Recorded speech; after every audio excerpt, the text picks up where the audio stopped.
시 한 편을 읽어드리려고 합니다. 유명한 시인은 아니지만은 제가 아는 선배 목사님의 글인데요. 그분은 지금 미국 캘리포니아에서 이제 요양병원 원목으로 섬기고 계십니다. 그분이 하시는 일은 죽음을 앞둔 환자들을 만나서 그들의 이야기를 들어주고 그들에게 영적 돌봄을 제공하는 것입니다.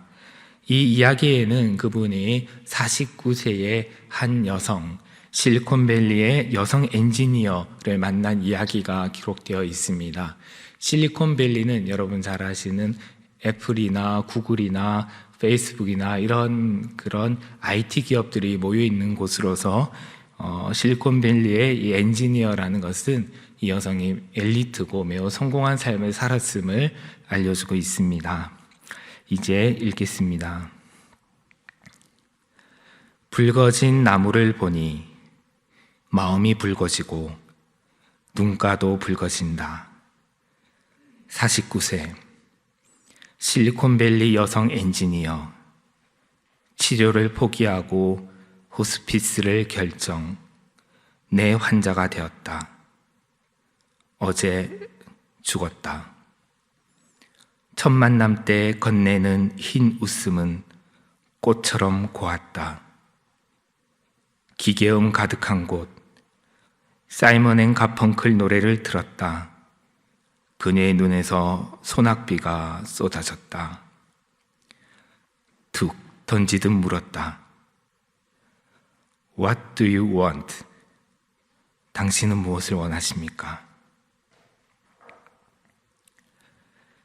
그녀가 원하는 모든 것을 가진 나는 말없이 서 있었다.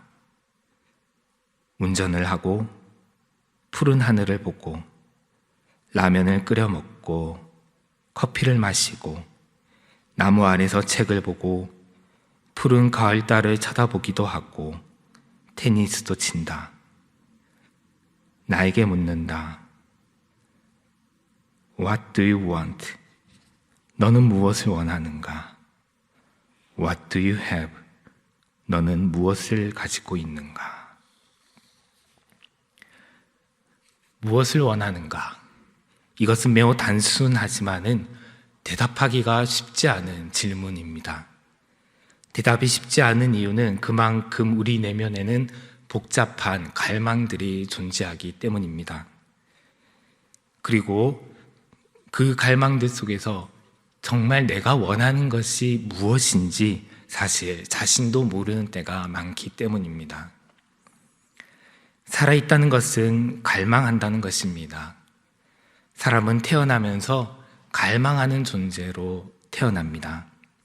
아직 말을 할 줄 모르는 갓난아기도 울음을 통해서 자신에게 갈망이 있음을, 욕구가 있음을 표현합니다. 엄마는 아기의 울음을 듣고서도 그 아이가 원하는 것이 무엇인지 알아차리고 그 욕구를 충족시켜 주지요. 그리고 사람이 죽으면 그 생명과 함께 갈망도 사라집니다.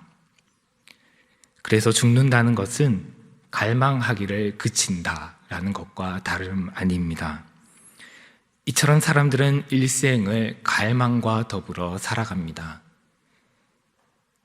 기도의 출발점은 그러한 갈망입니다. 이미 제자 양육 훈련부 2단계 기도 강의를 들으신 분들은 아마 아실 것입니다. 교회를 다니지 않는 사람들도 기도라는 종교적 행위를 통해서 자신의 갈망이 이루어지기를 소망합니다. 기도는 하나님 앞에 또는 자신이 믿는 초월적 존재 앞에 자신의 갈망을 가지고 나아가서 아뢰는 것입니다. 갈망이란 항상 무언가를 향합니다. 아무것도 향하지 않고 멈춰 있는 갈망은 죽었거나 병든 것입니다. 어떤 갈망은 물질적 풍요로움을 향하고 또 어떤 갈망은 육체적 쾌락을 향하며 또 어떤 갈망은 세속적 명예나 성공을 향합니다. 이런 갈망들을 우리는 물질적 갈망, 육체적 갈망 또는 세속적 갈망이라고 부릅니다. 그런데 또 어떤 갈망은 하나님을 향합니다. 우리는 이것을 영적 갈망이라고 부르지요. 그래서 갈망은 가치 중립적입니다. 곧 갈망 그 자체는 좋고 나쁨이 없다는 말입니다. 그 갈망이 무엇을 향하는가, 그리고 그 갈망 앞에 어떤 수식어가 붙느냐가 그 갈망의 가치와 성격을 결정합니다.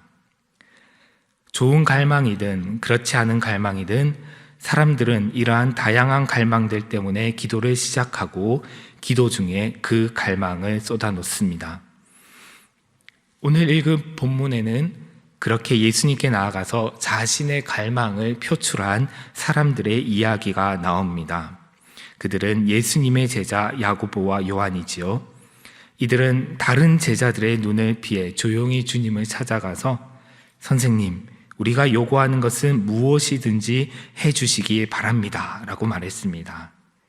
그들은 자신들이 무엇을 원하는지 말하기도 전에 마치 예수님께서 그런 의무라도 있으신 것처럼 자신들이 요구하는 것을 꼭 들어주셔야 한다며 당돌하게 말하였습니다.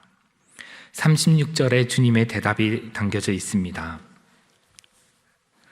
주님은 그에 대한 즉답 대신 너희는 내가 너희에게 무엇을 해주기 원하느냐라고 반문하셨습니다. 예수님은 이렇게 종종 질문에 대해서 질문으로 대답을 하시곤 하였습니다. 그러자 야고보와 요한은 이제서야 자신들의 요구를 밝히지요. 주의 영광 중에서 우리를 하나는 주의 우편에 하나는 주의 좌편에 앉게 하여 주시옵소서.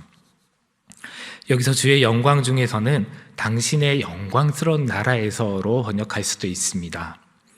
당시 대부분의 유대인들은 종말이 오면 죽은 자들 중에서 의로운 자들은 부활하고 그 후에 메시아의 통치 아래서 하나님 나라가 시작된다라고 믿었습니다. 이러한 믿음을 잘 알고 있었던 야고보와 요한은 예수님께서 메시아시기 때문에 예수님께서 예루살렘에 올라가시면 새로운 나라, 하나님의 나라, 그 영광 중에 오르게 되실 것이라 기대하였던 것이지요. 사실 마태복음 19장 28절에 의하면 예수님께서는 그 이전에 이미 세상이 새롭게 되어 인자가 자기 영광의 보좌에 앉을 때 나를 따르는 너희도 12보좌에 앉아 이스라엘 12지파를 심판하리라 라고 약속하신 바가 있습니다. 그래서 야고보와 요한은 그 12자리 중에서도 예수님의 오른쪽과 왼편에 앉게 해달라고 요구하였습니다. 사실 그때나 지금이나 왕이나 어떤 권력을 가지고 있는 사람의 오른쪽과 왼쪽의 자리는 매우 명예로운 자리이지요. 이처럼 야고보와 요한은 주님 앞에 나아가 명예에 대한 갈망, 즉 우리가 명예욕이라고 부르는 것을 드러내었습니다. 여러분께서 예수님이시라면 이러한 요구에 어떻게 대답하시겠습니까? 명예욕에 사로잡힌 그들을 꿀밤이라도 먹이고 나무라시겠습니까? 아니면 정신을 바짝 차리도록 아주 서슬이 퍼런 목소리로 호통이라도 치시겠습니까? 그러나 예수님은 그렇게 하지 않으셨습니다. 예수님은 안타까우신 듯 너희는 너희가 구하는 것을 알지 못하는도다 라고 말씀하시며 내가 마시는 잔을 너희가 마실 수 있으며 내가 받는 세례를 너희가 받을 수 있느냐라고 질문하셨습니다. 이때의 잔은 고난의 잔을 말하고 세례는 죽음을 의미합니다.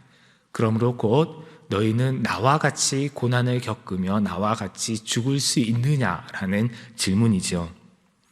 그 질문의 의미를 야고보와 요한이 제대로 이해했는지는 모르겠지만은 우레의 아들이라는 별명을 가질 정도로 그 열정이 뜨겁고 다혈질이었던 야고보와 요한은 할 수 있습니다 라고 자신 있게 대답하였습니다. 그 대답을 들은 예수님의 마음은 아마 많이 아프셨을 것 같습니다. 왜냐하면 예수님은 그 두 사람의 미래를 알고 계셨기 때문입니다. 그들의 대답에 대해 예수님은 너희가 말한 대로 너희는 내가 받는 잔을 마시며 세례를 받게 될 것이다. 곧 나와 같이 고난을 겪고 죽임을 당하게 될 것이라고 동의하셨습니다. 이것은 그 두 사람의 운명에 대한 예언입니다. 비록 두 사람은 예수님께서 잡히실 때에 다른 제자들과 마찬가지로 비겁하게 줄행랑을 쳤지만은 나중에 결국에는 야고보는 12사도 중에 최초의 순교자가 되었고, 그리고 요한도 모든 사도들 중에 가장 나중에 죽었다라고, 오래 살았다라고 전해지지만은 2세기의 어떤 문서에 따르면 나중에 요한은 유대인들에 의해서 살해당했다, 학살당했다라고 그렇게 이야기가 전해지고 있습니다. 어쨌든 예수님은 세베대의 두 아들 야고보와 요한의 미래를 예언하시면서 그들이 내가 받는 잔을 받으며 마시며 내가 받는 세례를 받게 되겠지만은 내 좌우편에 앉는 것은 내가 줄 것이 아니라 누구든지 그를 위하여 준비된 자가 얻을 것이다 라고 말씀하셨습니다. 곧 그 자리들은 적합한 사람들을 위해 준비될 것이다 라는 말씀입니다. 아마도 이 대답을 들은 야고보와 요한은 실망하거나 아니면 부끄러운 마음을 가지지 않았을까 합니다. 하지만은 이들과 다른 마음을 가진 사람들이 있었는데요. 그들은 나머지 10제자들입니다. 그들은 분노했습니다. 성경은 10명의 제자들이 야고보와 요한 그 두 사람에게 화를 내었다라고 가감없이 기록하고 있습니다. 그러면 나머지 10명은 왜 분노하였을까요? 그것은 그들도 역시 예수님의 우편과 좌편 자리에 대한 욕심이 있었기 때문이겠지요. 아마도 그들의 마음에는 아차, 선수를 빼앗겼다, 또는 자기들끼리만이라는 생각이 들었을지도 모르겠습니다. 그들도 역시 명예에 대한 갈망, 명예욕을 은밀하게 품고 있었기 때문에 야고보와 요한에 대해서 화를 내었습니다. 이렇게 12제자들이 서로 화를 내며 사이가 갈라지자 예수님께서 이들을 부르셨습니다. 그러면서 이방인의 집권자들은 높은 자리에 앉아서 밑에 있는 사람들을 부리고 통제하지만은 너희는 그렇지 않을 것이다. 곧 하나님의 나라는 이방인의 나라, 세상의 제국과는 달라서 수직적인 서열과 굴림과 통제가 지배하는 곳이 아니라고 말씀하셨습니다. 그러면서 43절 이하에서 매우 놀라운 말씀을 하셨는데요. 우리가 43절에서 45절을 다시 한번 함께 읽기를 원합니다. 너희 중에는 그렇지 않을지니 너희 중에 누구든지 크고자 하는 자는 너희를 섬기는 자가 되고 너희 중에 누구든지 으뜸이 되고자 하는 자는 모든 사람의 종이 되어야 하리라. 인자가 온 것은 섬김을 받으려 함이 아니라 도리어 섬기려 하고 자기 목숨을 많은 사람의 대속물로 주려 함이니라. 아멘. 유대 율법에 따르면 종이라고 해서 함부로 부리면 안 되었습니다. 잘 대우해 주어야 했습니다. 그럼에도 불구하고 유대의 자유인들은 종을 사회적으로 열등한 존재로 보았습니다. 그러므로 누구든지 크고자 하는 자는 섬기는 자가 되고 으뜸이 되기 위해서는 모든 사람의 종이 되어야 한다는 말씀은 한 주석가의 표현대로 혁명적인 말씀이었습니다. 부르주아 혁명이나 프롤레타리아 혁명은 자기 위에 있는 계층, 지배자를 끌어내리고 자신들의 계급이 지도자가 되는 그런 상향식의 혁명입니다. 하지만 예수님의 말씀은 스스로 모든 사람의 밑으로 가서 종이 되는 하향식의 혁명, 아래로 내려가는 혁명, 곧 섬김의 혁명입니다. 이러한 예수님의 말씀은 예수님의 보좌 좌우편의 높은 자리를 욕망하던 12제자들의 갈망이 잘못된 방향으로 가고 있음을 알려주신 것입니다. 앞서 갈망이란 어떤 대상을 향한다라고 말씀을 드렸는데요. 높은 곳으로 향하는 그들의 갈망은 그 방향이 잘못되었으며 정반대로 아래로 방향을 바꿔야 한다라고 예수님께서 알려주신 것입니다. 기도란 바로 이런 것입니다.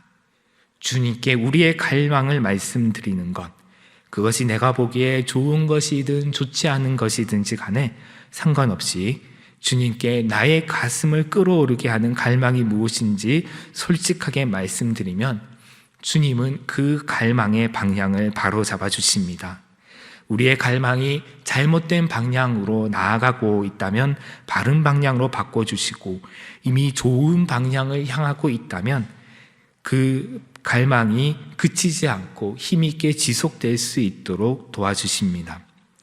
이를 위해서 우리에게 필요한 것은 기도 중에 주님께서 우리 마음속에 들어와서 일하시도록 수용하는 것입니다. 야고보와 요한처럼 주님, 저희가 무엇을 요구하든지 간에 저희가 기도하는 것은 다 들어주시기 바랍니다 라는 자세로 하나님께 나의 갈망을 강제하기만 한다면 그것은 좋은 기도를 할 수 없습니다. 반대로 주님, 저의 갈망은 이러이러하지만 만약 그 방향이 주님께서 원하시는 방향과 일치하지 않으신다면 바꿔주십시오. 주님의 뜻이 저에게도 가장 선하고 주님의 길이 저에게도 가장 아름답다는 것을 믿고 신뢰합니다 라는 태도로 기도한다면 우리의 기도의 말도 바뀌게 됩니다. 야고보와 요한은 주님, 저희가 무엇을 요구하든지 간에 저희가 구하는 것을 주님께서 저희를 위해서 저희에게 해주시길 바랍니다 라고 구했지만은, 주님의 갈망을 수용하기를 원하는 사람들은 이렇게 기도합니다. 주님의 소원은 무엇입니까? 주님, 제가 주님을 위해서 무엇을 하기를 원하십니까? 곧 주님께서 나를 위해서 나의 갈망을 이루어지기를 바라는 갈망에서 내가 주님을 위해서 주님의 갈망을 이루어드리는 것으로 바뀝니다. 다시 말해서 이렇게 묻습니다. 주님, 저의 인생을 통해 이루고자 하시는 주님의 뜻이 무엇입니까? 주님, 제가 주님을 위해서 무엇을 하면 되겠습니까? 주님, 제가 가장 원하는 것은 주님의 소원을 이루어 드리는 것입니다. 주님, 무엇을 원하십니까? 그러면 우리는 나를 향한 주님의 소원, 하나님의 소원을 어떻게 알 수 있을까요? 오늘 본문 마가복음에 기록된 이야기는 마태복음 20장에도 동일하게 나오는데요. 마가복음의 기록과 마태복음의 기록에는 흥미로운 차이점이 한 가지가 있습니다. 그것은 마가복음에서는 야고보와 요한이 예수님께 직접 요청을 한 것으로 나와 있는데, 마태복음에서는 야고보와 요한의 어머니가 두 아들을 데리고 가서 자기 아들들을 위해서 청탁한 것으로 나와 있다는 것입니다. 이를 통해서 분명히 알 수 있는 것이 있습니다. 그것은 예수님의 좌우편에 앉고자 하는 것은, 그 갈망은 야고보와 요한의 어머니에게도 있었다는 것입니다. 그런데 상황을 보면 아마도 야고보와 요한은 이미 성인이 되었기 때문에 자신들이 말씀드리기 어려워서 자신의 엄마를 데리고 가서 엄마 좀 대신 이야기해줘 이렇게 하지는 않았을 것입니다. 아마도 그 어머니가 일종의 치맛바람처럼 그 두 아들을 데리고 자식들을 향한 그 어머니의 바람을, 자신의 바람을 예수님께 요구했다고 하는 것이 맞습니다. 그런데 그것은 그 어머니만의 바람이 아니라 이 마가복음에 표현된 것처럼 그 아들들의 바람이기도 하였습니다. 다시 말해서 예수님의 좌편과 우편에 앉는 것은 원래 야고보와 요한 안에 있던 근본적인 갈망이라기보다는 그의 어머니를 통해서 그들 안에 주입된 욕망이라고 할 수가 있습니다. 예를 들면 어머니가 아이에게 너는 커서 나중에 의사가 되라 이렇게 하니까 아이는 커서 나는 의사가 될 거야, 의사가 되고 싶어 이렇게 하는 것과 비슷하다고 할 수가 있겠습니다. 그러나 하나님께서 우리 안에 심어 놓으시는 갈망은 이와는 다릅니다. 다른 사람들로부터 주입되거나 다른 사람들이 무언가를 갖고 있기 때문에 또는 무언가를 하고 있기 때문에 나도 그것을 모방해서 생기는 욕망이 아닙니다. 하나님께서 우리 안에 심어 놓으시는 갈망은 우리 존재 깊은 곳에 있는 근원적인 갈망입니다. 빌립보서 2장 13절에서 하나님은 바울 사도를 통해서 이렇게 말씀하십니다. 너희 안에서 행하신 이는 하나님이시니 자기의 기쁘신 뜻을 위하여 너희에게 소원을 두고 행하게 하시나니. 이 말씀을 좀 더 쉽게 풀어보면 하나님은 우리 안에서 일하시는 분이십니다. 그리고 하나님께서는 우리를 향한 당신의 기쁘신 뜻을 이루시기 위해서 우리에게 소원과 갈망을 주십니다. 다시 말해서 우리에게 억지로 시키시는 것이 아니라 하나님께서 원하시는 것을 우리도 원할 수 있도록 우리 안에 그것이 소원이 되게 하신다는 말씀입니다. 그리고 그 갈망만 부어주시는 것이 아니라 우리로 하여금 그 소원을 이루게 하기 위해서 우리가 부지런히 일하고 노력할 수 있도록 동기도 부여하시고 힘도 주시고 지혜도 주시고 능력도 주십니다. 이것이 하나님께서 우리 안에서 행하시는 일입니다. 그러므로 우리가 주님, 저의 인생을 통해서 주님께서 이루시고자 하는 그런 주님의 뜻이 무엇입니까? 주님, 제가 주님을 위해서 무엇을 하면 되겠습니까? 라고 질문을 하면 주님께서는 우리에게 이렇게 반문하십니다. 너의 안에는 어떤 소원이 있느냐? 너는 무엇을 원하느냐? 지난 주일이 종교개혁주일이었지요. 교황의 면죄부 판매에 저항한 마르틴 루터의 이야기도 들었습니다. 마르틴 루터가 1세대 종교개혁자라면 요한 깔뱅, 우리가 속한 장로교의 아버지라고 불리는 요한 깔뱅은 2세대 종교개혁자입니다. 깔뱅은 그의 시편 주석 서문에서 자신이 종교개혁에 참여하게 된 경위를 이야기하고 있습니다. 그 내용에 따르면 원래 깔뱅의 열망은 사람들의 주목을 받는 위치에 서기보다는 외진 곳에서 조용하게 은둔 생활을 하는 것이었습니다. 그래서 그는 독일의 한 구석에서 은거하기 위해서 여행을 떠났습니다. 그가 가고자 한 곳은 스트라스부르크라는 변두리의 도시였습니다. 하지만 전쟁으로 인해서 그곳으로 가는 가장 빠른 길, 직행하는 길이 막혀서 깔뱅은 우회로를 택하게 되었는데요. 그 가운데 들린 곳이 바로 스위스 제네바입니다. 깔뱅은 제네바에 도착해서 그곳에서 하룻밤 머무르게 되었습니다. 그런데 이미 제네바에서 활동하고 있던 윌리엄 파렐이라는 사람이 기독교 강요를 저술한 깔뱅이 그곳 제네바에 왔다라는 소식을 듣고 한밤중에 깔뱅에게 찾아갔습니다. 그리고 깔뱅에게 나와 함께 이 제네바를 개혁하는 일에 동참합시다 라고 이야기를 했습니다. 하지만은 깔뱅은 그것은 저의 기질, 저의 성품과도 맞지가 않습니다. 그리고 저는 저의 열망은 그냥 한적한 곳에 가서 책을 보고 연구하고 글을 쓰는 것입니다 라고 그렇게 이야기를 하였습니다.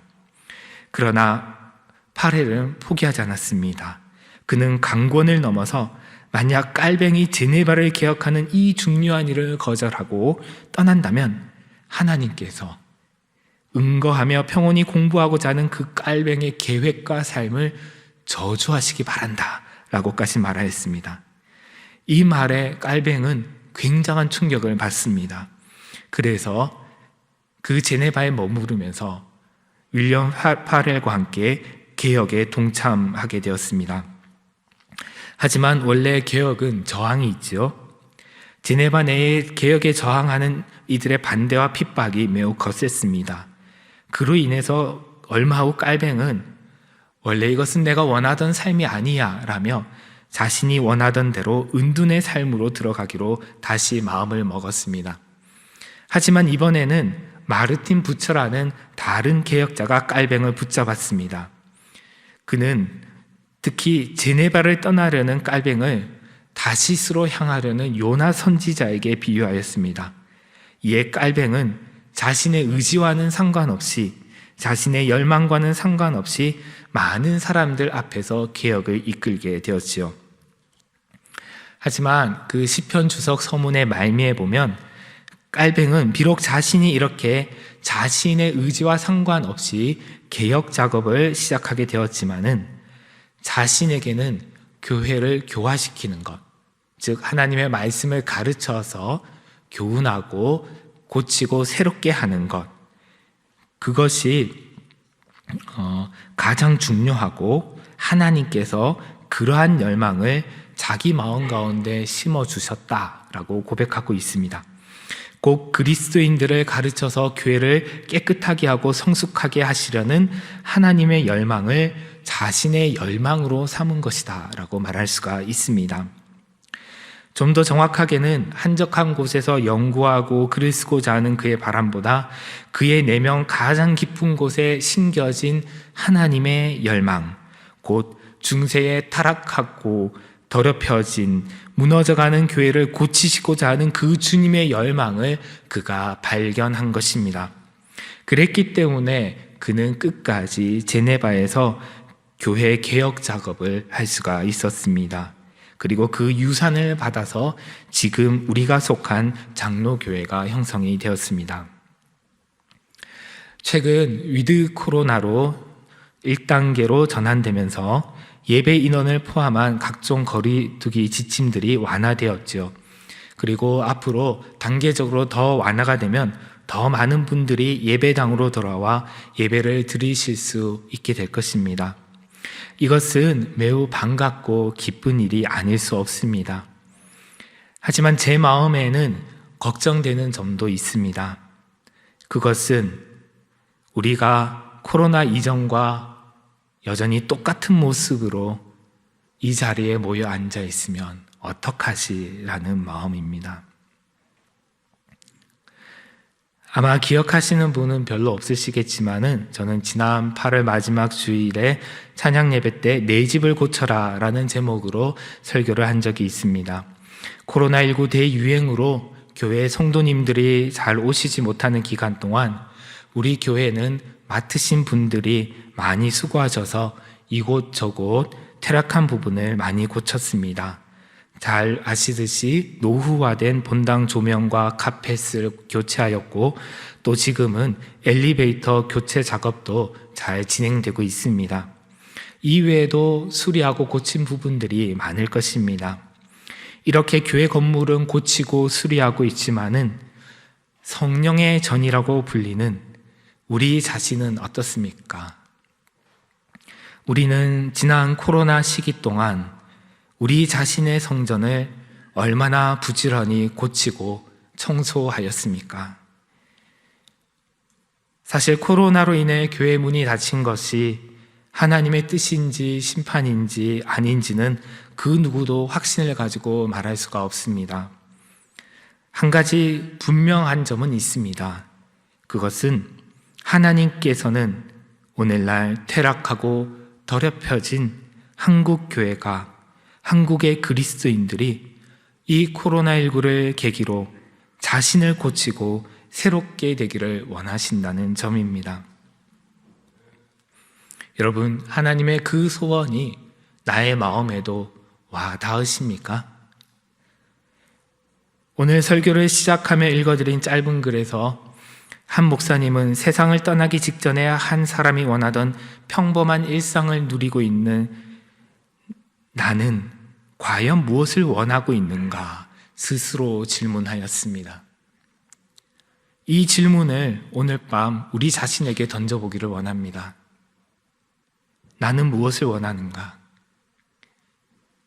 내 안에는 어떤 갈망들이 있는가? 그 갈망들은 어디로 향하고 있는가? 나는 하나님의 소원을 알고 있는가? 하나님은 내 안에 어떤 소원을 심어두셨는가? 이러한 질문들을 따라가다 보면 다음과 같이 질문하시는 주님의 음성을 듣게 될 것입니다. 너는 무엇을 원하느냐? 기도하겠습니다.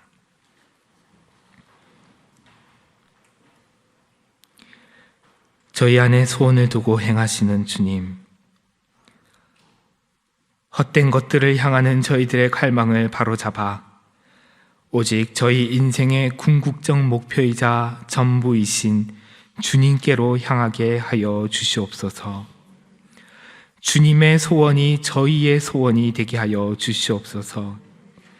저희 가슴 깊은 곳에서 주님께서 심어 놓으신 소원을 발견하고 그것을 이루어 가기 위해서 힘써 노력하고 애쓰고 함께 마음 모아 달려가게 하여 주시옵소서.